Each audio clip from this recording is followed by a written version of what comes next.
Brought to you by Charity Mobile. Switch to the phone company that supports your beliefs. All plans start under $50 before taxes and surcharges. Use promo code TRADITION at CharityMobile.com for a special offer. We now return to Pope Leo XIII's encyclical Libertas. We are now about to start talking about his teaching on the separation of church and state and some of the complications from this. He's going to talk about a system of government that does not believe in submitting to God. This, of course, will sound strange to Americans and to moderns in general who believe that the church must stay away from government affairs or even be to some degree subservient to government affairs, as we see in, say, Germany or France, where the secular state has a measure of control over the church through control of its property, the control of its tithing, and other such strange setups that seem bizarre to Americans. But we are no different. After all, our government contracted with not just the Catholic Church, but virtually every major denomination of self-described Christians. And through its direct funding of grant programs, managed to ensnare various self-described followers of Christ to mammon. And we are now reaping the whirlwind for it. Leo XIII has a lot of thoughts on this. Here we continue now with Libertas. Next comes the system of those who admit, indeed, the duty of submitting to God, the creator and ruler of the world, inasmuch as all nature is dependent on his will, but who boldly reject all laws of faith and morals which are above natural reason, but are revealed by the authority of God, or who at least impudently assert that there is no reason why regard should be paid to these laws, at any rate publicly, by the state. How mistaken these men also are, and how inconsistent, we have seen above. From this teaching, as from its source and principle, flows that fatal principle of the separation of church and state, where it is, on the contrary, clear that the two powers, though dissimilar in functions and unequal in degree, ought nevertheless to live in concord by harmony in their action and the faithful discharge of their respective duties. But this teaching is understood in two ways.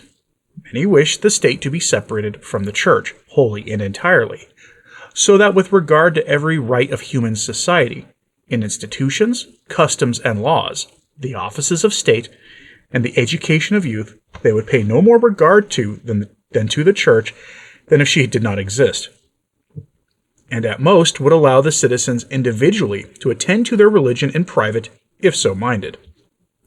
Against such as these, all the arguments by which we disprove the principle of separation in church and state are conclusive, with this superadded that it is absurd the citizen should respect the church, while the state may hold her in contempt.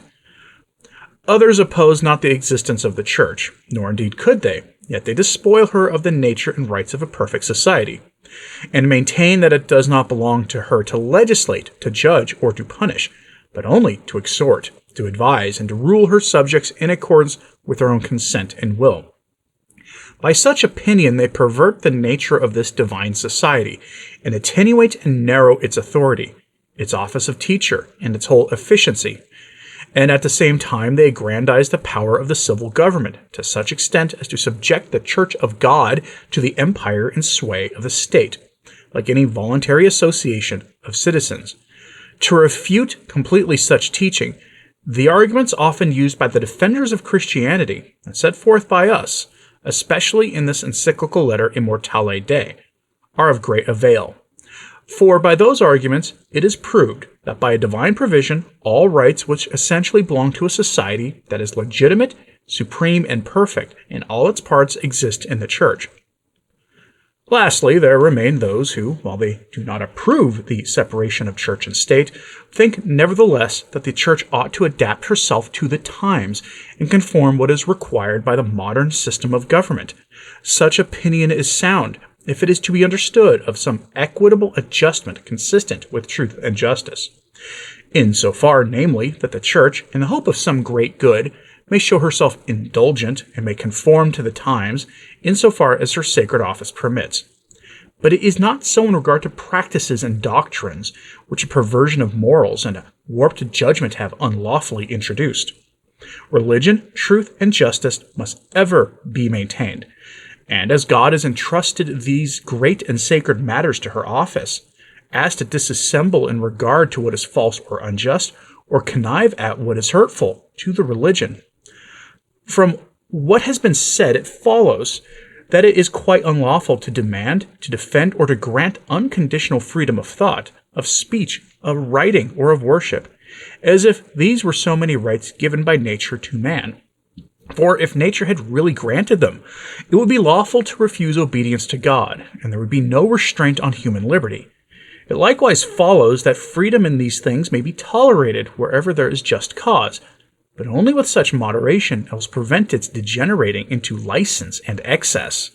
And where such liberties are in use, men should employ them in doing good, and should estimate them as the Church does, for liberty is to be regarded as legitimate, insofar only as it affords greater facility for doing good, but no farther.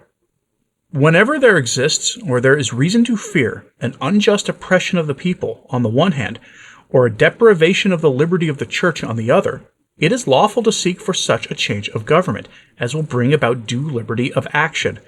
In such case, an excess in vicious liberty is not sought, but only some relief for the common welfare, in order that while license for evil is allowed by the state, the power of doing good may not be hindered.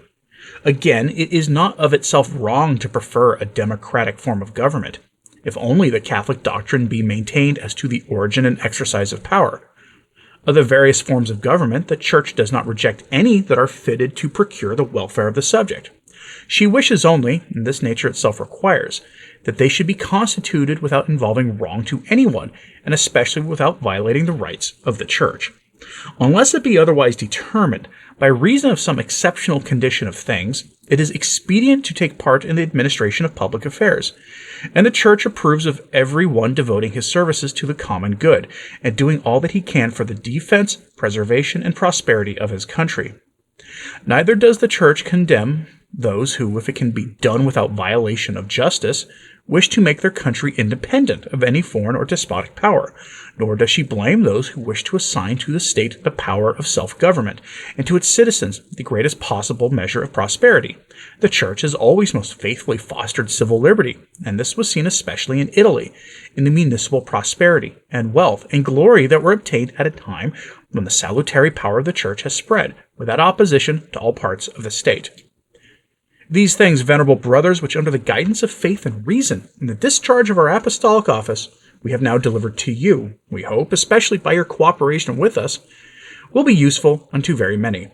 In lowliness of heart we raise our eyes in supplication to God, and earnestly beseech him to shed mercifully the light of his wisdom, and of his counsel upon men, so that, strengthened by these heavenly gifts, they may in matters of such moment discern what is true, and may afterwards, in public and private, at all times and with unshakable constancy, live in accordance with the truth. As a pledge of these heavenly gifts, and in our witness of our good will to you, venerable brothers, and to the clergy and people committed to each of you, we most lovingly grant in the Lord the apostolic benediction. Given at St. Peter's in Rome, the 20th day of June, 1888, the 10th year of our pontificate, Pope Leo XIII. And those are the closing paragraphs of Libertas. And you may have noticed something. He is condemning the Church getting with the times. This is a condemnation of the synodal revolution in the Church we are witnessing today. Ironic that this is coming from Pope Leo XIII, possibly the one preconciliar pope from recent history that the synodalists like to invoke the most. Food for thought. Let me know what you thought of this in the comments, please. Hey, like and subscribe if you haven't. It does help. Sharing this on social media helps too. In the near future, we will return to Leo XIII, probably in his encyclical Arcanum. Until then, pray for the Church. I'm Anthony Stine. Ave Maria.